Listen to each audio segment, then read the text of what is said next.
Welcome to Stony Point Baptist Church. We have had another beautiful Lord's Day, and the perfect way in that perfect day is in His house to worship Him in spirit and in truth. We're glad you've come our way. We do want to begin our service by having a season of prayer, remembering those of our number with special needs and special concerns. Are there any to add to our prayer list this evening? Yes.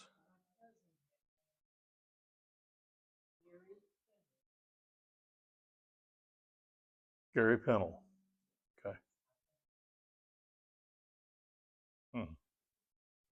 All right. Any others? Your mama, how is she doing?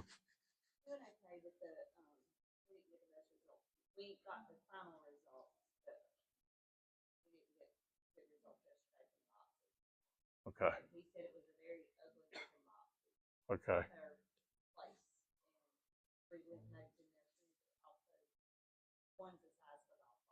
Okay.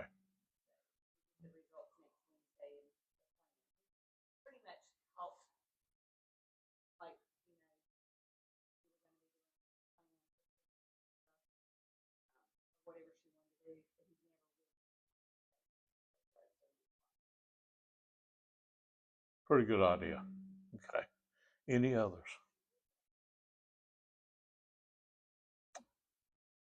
Yes.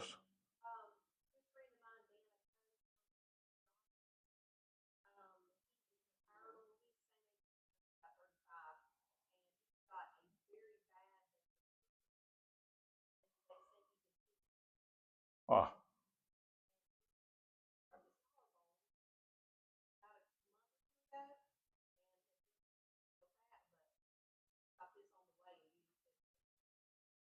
all right. Thank you, Kim. Anyone else? We do want to continue to remember our armed forces overseas. Not certain about what's happening over there. Pray for our church. Pray for our nation, our world. Brother Monty, if you would lead us in prayer this evening. Father God, thank you for today. Thank you for each and every day and for all your many blessings you pour on us. I thank you for people that are here tonight and these requests that have been made. You know each one of them. I just ask for a special hand in each situation. Again, be with us tonight in our Bible study and just be with Pastor Dwight and give him the words to say that they're exactly what we need to hear. Again, thank you for loving us. Forgive us where we fail you. In Christ's name I pray. Amen. Amen. That's great. Thank you, Carol. Clay, I'm getting a little echo or something that might be disturbing to some folks. All right. Daniel chapter 3. Well, what have we learned so far? We learned that the statue in chapter 2 represents the entire age of the Gentiles. It runs from the time that Babylon was in control until that time when Jesus Christ will return. Every part of the statue relates to some part of that thing, from old Babylon to new Babylon, to the millennial kingdom to the eternal kingdom. And one thing that we need to keep in our minds as we read Daniel is that this entire Aramaic chapter or section, chapter 2, verse 4 through chapter 7, verse 28, all of this is designed to show us the dominion and sovereignty of God. Everything in here is pointing toward that particular idea that God is in control. No matter our situation, no matter our circumstances, no matter our location, God is in control, and He is sovereign in His dominion. Chapter 3. King Nebuchadnezzar made a gold statue, 90 feet high, 9 feet wide. Set it up on the plains of Dura in the province of Babylon. King Nebuchadnezzar sent word to assemble the satraps, the prefects, the governors, the advisors, the treasurers, the judges, the magistrates, and all the rulers of the provinces to attend the dedication of the statue that he had set up. So they all came. I'm not going to read that whole list again. So they all came, and they assembled for the dedication of the statue the king had set up. They stood before that statue Nebuchadnezzar had built. Now, this statue, it says, was built outside of the town of Babylon, or outside the city of Babylon. I think largely because he didn't want anything inside of Babylon to take away from the majesty of this statue. Babylon was a tremendous city. The walls have never been duplicated. The Hanging Gardens of Babylon have never been duplicated. The architecture and the buildings in Babylon were magnificent. And so he built this on the plains of Dura, which we're not sure where they are, but most archaeologists agree that it was probably an area called Tulul Dura, which is about 6 to 12 miles southeast of Babylon on a plain, nothing around it. In other words, he wanted this statue to be the very focal point of what they were seeing and what they were about to do. It's probably not solid gold. A statue 90 feet high and 9 feet wide made of solid gold, I don't think there was enough gold in Babylon to do that, honestly.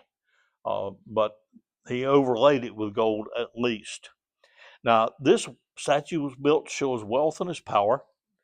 And some scholars think this happened almost immediately after his dream of the statue with the golden head and the silver chest and so on. I don't think that. I think it was probably 10 or 11 years later. And my reason for this is because Babylonian records tell us that there was a revolt against Nebuchadnezzar during his 10th year of reign. And he survived that revolt and came out of it. I think he built this statue then to show to those people who had revolted against him and been turned away the power and wealth and strength of his own kingship, his own control. So I think it was built some 10 or 11 years later and built to show the wealth and power of his victory. Now, this, again, probably about 6 or 12 miles southeast of ancient Babylon, archaeologists have actually uncovered a mud brick structure there that may well have been the base or foundation for this statue. We don't know how tall the actual statue was. It may have been on a high platform to lift it up, and then a small figure.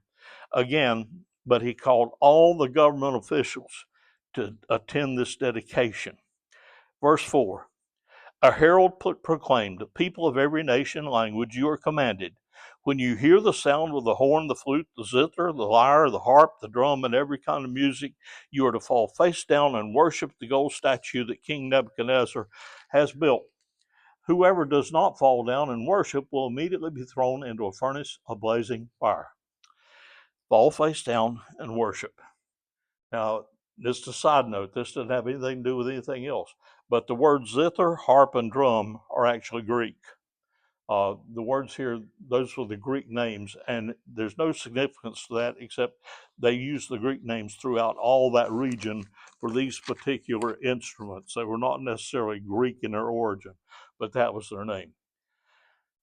There is some thought that this statue was an image of Nebuchadnezzar himself. It's highly unlikely that that was the case. Babylonians did not believe that their king was divine. Unlike the emperors of Rome, centuries later, who proclaimed themselves as divine, the Babylonians did not accept this idea. Their king was a human. It's more likely that this was a statue of some of the Babylonian deities. It may have been the deity Marduk, which was the principal patron of Babylon. In other words, he was the chief god in their pantheon of gods. It may have been Nebuchadnezzar's patron god of Nebu, who was the god of literacy, wisdom, and writing. But regardless of that, failure to worship the statue was death by fire. Now, the Code of Hammurabi details that this type of execution was fairly commonplace. In other words, people were burned to death for common criminals. This was sort of like crucifixion among the Romans. All the people, That's what it says. Therefore, when all the people heard the sound in verse 7, horn, the flute, the zither, lyre, harp, and every kind of music, people of every nation and language fell down and worshipped the gold statue that King Nebuchadnezzar had set up. All the people except, there was three. Now, I would imagine that Daniel, if he had been there, would have been in that group too. But these three remained standing when everybody else sat down. I have avoided notoriety in my life in virtually every aspect, but there was one time that I made the front page of the Biblical Recorder. I'm talking about the cover. Yeah. Ken Walters and I. Ken was in on this too. He and I had ridden down to Greensboro for the state convention together. And that day they were voting on removing our Baptist influence from Wake Forest University, pulling back all funding and, letting them go their own way. And Ken and I talked all the way down.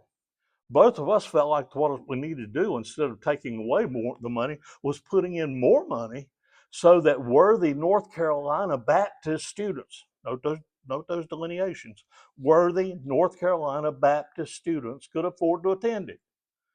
So when they voted, they called for a standing vote. All those in favor stand. Everybody stood, except me and Ken. Everybody said, all opposed stand. Now, Ken had on that gold blazer. You remember it? Do you remember that? If you don't remember that, you are missing a part of your culture. But he had on that gold blazer and a pair of plaid pants that went with it. And they said, all opposed, please stand. So right there, two of us stood up, and that whole crowd in Greensboro, and they took that picture.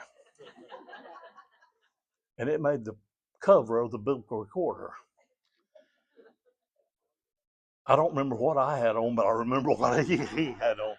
But anyhow, it would be fairly noticeable among this multitude when everybody fell down and bowed their face to the earth, and these three did not.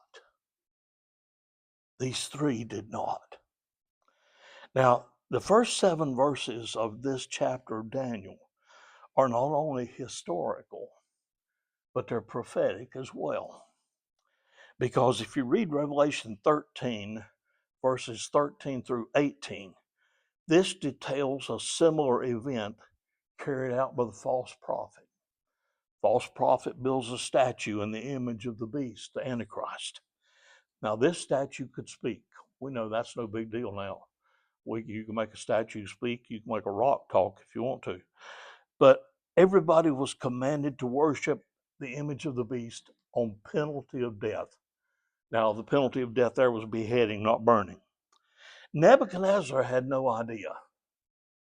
He had no idea that he was building a precursor of what was to come in the end times. Look at the dimensions. King James Bible says 60 cubits high, 6 cubits wide. If you read Revelation, you find the number of the beast is 600, 6 score, or 3 score and 6, 666. This at least alludes to that if it doesn't mirror it. It's fairly apparent that this was an attempt to institute a world religion in both cases. Nebuchadnezzar wanted everybody in the world to be under his control. Remember, we talked about in the first session how he educated the youth that were coming in to indoctrinate them into the schools.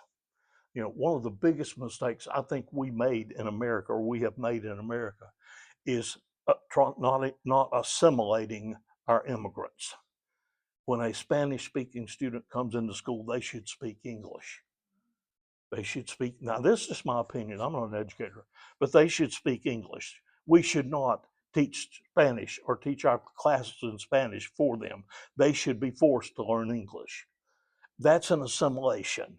That makes them be a part of us. I don't think we ought to change their names. I don't think we ought to cause them to have to go to a different church or whatever. But in the schools, at least, they should be assimilated. And I think this would make it apparent. So, verse 8. Some Chaldeans took this occasion to come forward and maliciously accuse the Jews. They said to King Nebuchadnezzar, "May the king live forever. You, as king, have issued a decree that everyone who hears the sound of the horn, flute, zither, lyre, harp, drum, and every kind of music must fall down and worship the gold statue. Whoever does not fall down and worship will be thrown into a furnace of blazing fire. There are some Jews you have appointed to manage the province of Babylon, Shadrach, Meshach, and Abednego. These men have ignored you. The king, they do not serve you, your gods, or worship the gold statue you have set up." Some Chaldeans. Remember that the Chaldeans were among the first group when Nebuchadnezzar had his dream that he called in. These were historians. These were people that studied the stars. These were scientists that were there, and he threatened them with death when they failed on his initial dream. So they have come now in an attempt to restore themselves to their king.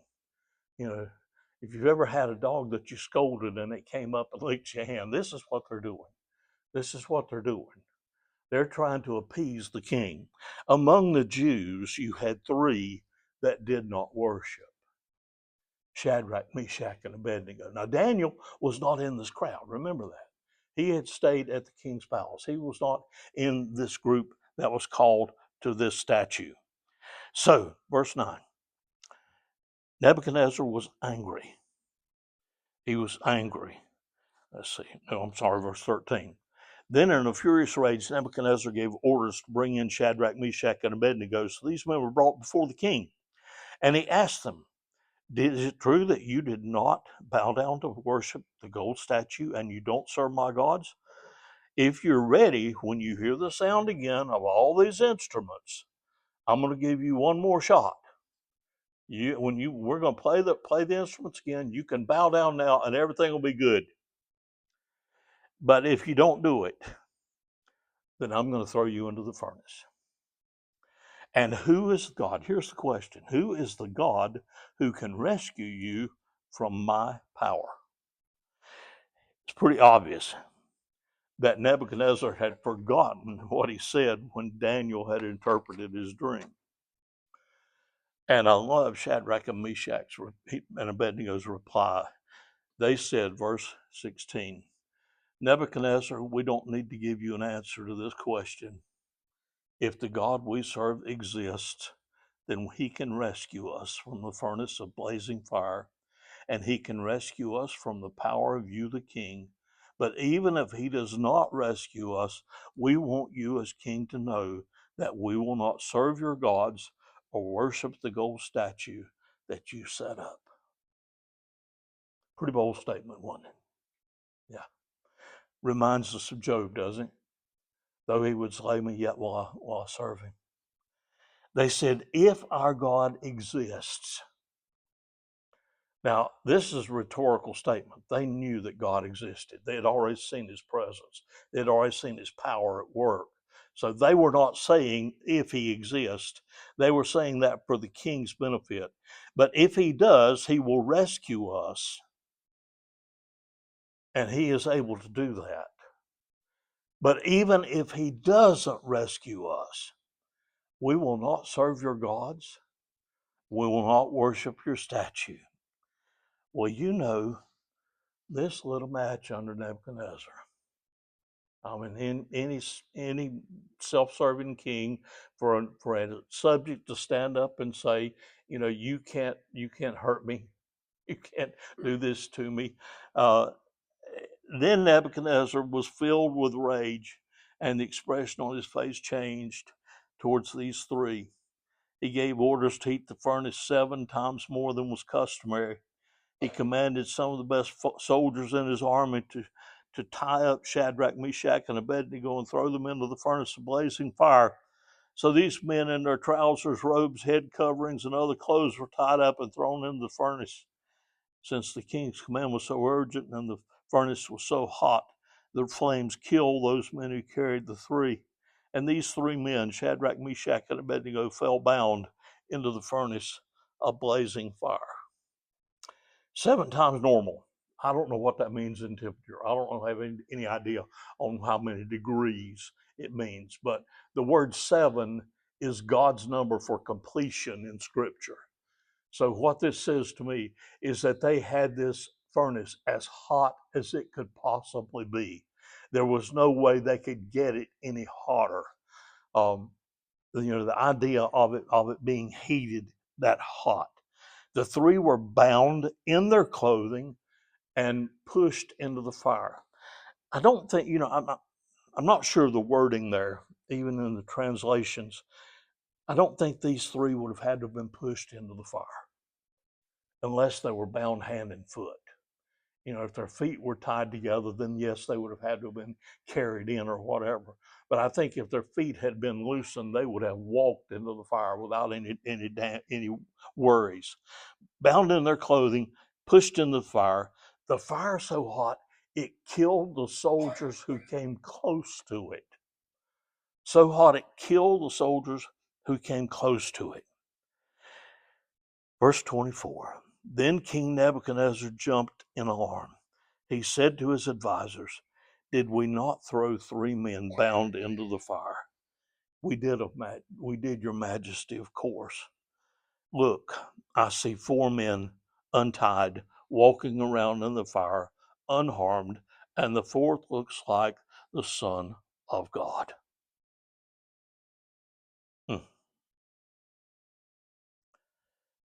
Their bonds burned off immediately. They were joined by what I think was a pre-incarnate appearance of God the Son. I think that Jesus himself came down into that furnace to be with those 3 Hebrew children. I think it was him. See, Shadrach, Meshach, and Abednego knew the historical God. They knew from their teaching in the temple before they were taken to Babylon about the God of Abraham, the God of Isaac, the God of Jacob. They knew the God of the Exodus that had provided water and manna and quail. They knew the God of Moses and the God of Joshua and the conquest of Canaan. But in that fiery furnace, they met God himself. They met the Son of God, and it was so wonderful in that fire that these men literally forgot where they were. They were strolling around like they were in a park, talking to Jesus and just having the best. Can you imagine that? In the midst of that fire, they were not aware of anything that was going on around them except the presence of the Son of God with them in that moment. Their bonds were off. They could have just walked out on their own, but they didn't even try to get out because being in the very presence of the living God surpassed everything else they had ever known. They were in paradise in the fire. When we think about heaven, we think about a lot of things because the Bible describes it. Streets of gold, gates of pearl, walls of jasper, a beautiful place, a river that's going through the middle of it, and a tree that bears 12 different fruits every month of the year. And those things that the Bible tells us is going to be feasting and rejoicing. But the greatest thing about being there is going to be being in his presence. Everything else is going to pale. Everything else is going to be inconsequential. Being in the very presence of God is what is going to be the greatest part of heaven. That's just the way. They called a couple of years ago, got a call. Mount Hermon gave Sharon and I 2 grave plots. I guess they were glad to get rid of me, but they gave us 2 grave plots, and Lanny Stewart called and said, "Where would you like?" I said, "Lanny, just pick them out. It doesn't matter to me. I'm not going to be there. I'm not going." And that, people say, "I've got want a mansion in heaven," and I love that old song, "I've got a mansion." just over the hilltop. That's a beautiful old song. It's theologically false, but it's a wonderful old song. I don't care if I've got a mansion. I don't care if I've got a tent. I'm not going to be there. You know, if there's a river and there's a fruit tree and there's the Lord, I'm going to be there. You know, I'm not concerned about my living accommodations and glory just to get there. It was an experience of paradise in hell. Yeah, paradise in hell because of the presence of God. When Nebuchadnezzar approached the door of the furnace, blazing in fire, he called Shadrach, Meshach, and Abednego, "You servants of the Most High God, come out." And they came out of the fire. And when all of these people saw what had happened, the fire had no effect on the bodies of those men. Not a hair of their head was singed. Their robes were unaffected, and there's no smell of smoke on them. Nebuchadnezzar exclaimed, "Praise to the God of Shadrach, Meshach, and Abednego. He sent his angel and rescued his servants who trusted in him. They violated the king's command and risked their lives rather than serve or worship any god except their own true God. Therefore, I issue a decree that anyone of any people, nation, or language who says anything offensive against the God of Shadrach, Meshach, and Abednego will be torn limb from limb and his house made a garbage dump. For there is no other God who is able to deliver like this." And the king rewarded the three into the province of Babylon. Not a hair was singed, not a spark of clothing was burnt, no evidence that they'd been in the fire. Nebuchadnezzar says there's no other God like the Hebrew God. And then he goes back and he worships Marduk and Nabu and all the rest of them that he wants to. What can we gather? Well, Hananiah, Mishael, and Azariah had already decided that they were going to serve God no matter what. They didn't need time to think it over. When this situation arose, they didn't need time to decide what they were doing. They already knew what they were going to do. Our God is able. They said, "We will not serve your gods." Even no matter what happens, they trusted God's character more than they wanted a specific outcome. Now, that's the reason when the disciples said, "Teach us to pray," and Jesus said, "Pray in this manner." And part of that manner was, "Thy kingdom come, thy will be done in earth as it is in heaven." We should always preface our prayers that it be in God's will. That it be in God's will. And understand that when he says no, he's got something else. It's something else that fits into his plan. And his plan is greater than ours. Nebuchadnezzar did not see 3 men burning in agony. He saw 4 men walking around unharmed. God didn't keep them out of the fire. He met them in the fire.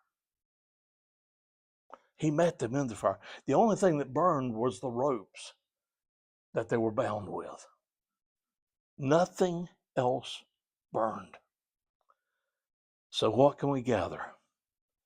We need to remember, we have to decide where we're going to stand before society or culture tries to press us into a decision. We need to know where we stand. And Jesus illustrated that fact when he said, if we're strong in the little things, then we can be stronger in the big things. That's where we start. And you start that when you're young. Our faith cannot be conditioned on our comfort.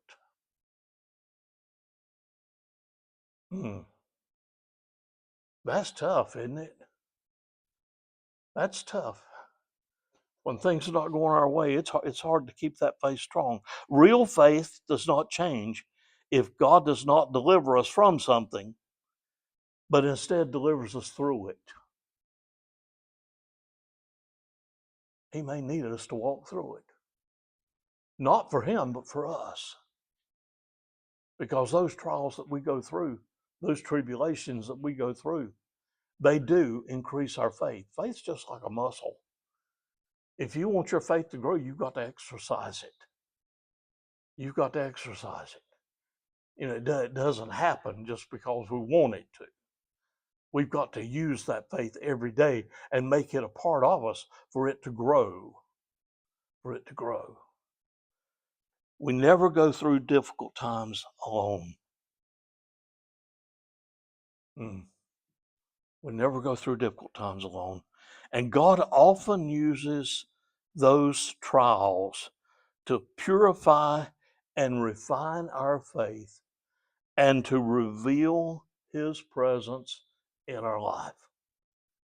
To refine our faith, purify our faith, and show us that he is there with us in everything we're going through. So it's not just about 3 Hebrew children who got thrown into a furnace because they disobeyed the king. It's about the presence of God being in control in every situation. And that even though they're in the fire, he's in there with them. So we need to remember that. We need to remember that. When we go through everything we go through every day, we need to remember that we are never alone, that God is with us. We have his strength, we have his presence, we have his power, we have his direction, we have his protection. Because had he even taken Shadrach, Meshach, and Abednego out of the furnace and with him, then that would have been as miraculous as them coming out unharmed. So God's plan supersedes ours because he knows the end from the beginning. Any questions? Any comments? Tremendous faith with those three. So, I mean, just do whatever you want. I know That's it. who is with me. That's it. Yeah. Yeah. That's peace that you're talking about. That's peace. That's peace. Anyone else?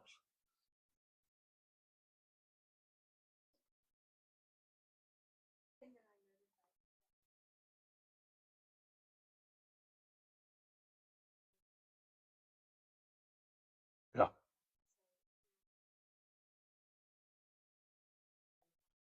Taking away their bondage. They were not bound in any way. That's a good point. A good point that they were not bound in any way to the king or to the kingdom or anything. Their bondage was to the Lord. Anyone else? Don, would you dismiss us with prayer? Lord, we thank you for this day and praise your name. Pray for a little bit of rain that you send us we need. Charge of all things, and we praise your name. Thank you for the study tonight, Lord, and educating us in your word and help us to build our faith, Lord. Guide us in your work, guide us in our lives, Lord, that we would be alive. We pray. Amen.